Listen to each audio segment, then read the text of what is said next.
So, the MGB GT cylinder head is finally dismantled enough to take to the machine shop that I'm using locally for a head skim and some new unleaded valve seats. Quick look over the cylinder head then.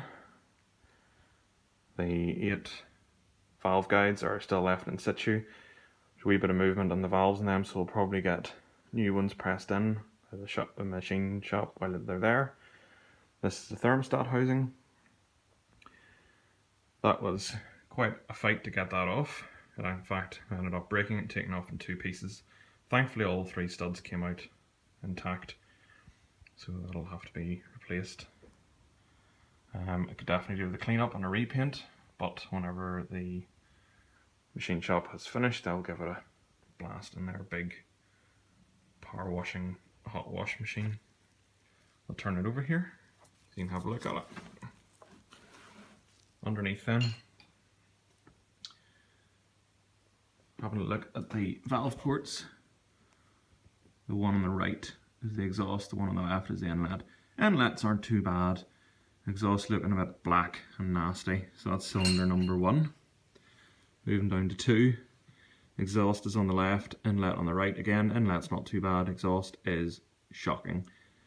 Really explains why compression in the cylinder is only 50 psi, dramatically less than all the rest. Quite a lot of carbon build-up, and really you can't identify the valve seats, and that definitely needs a bit of work. Cylinder number 3, inlet on the left, exhaust on the right. Again, pretty nasty looking. Compression here wasn't too bad, I think it was about 135 psi, still down on what it should be.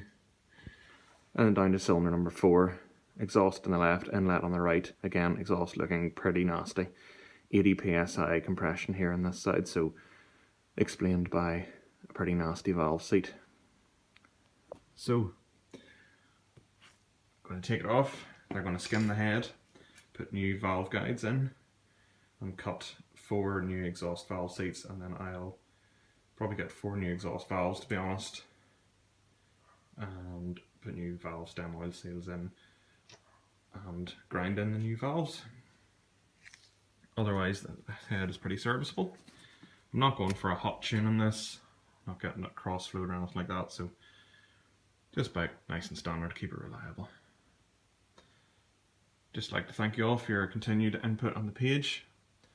Today we've passed 70,000 views total on the page so far, and that's brilliant. I really want to thank you all. I hope your interest continues in my work. Thank you very much.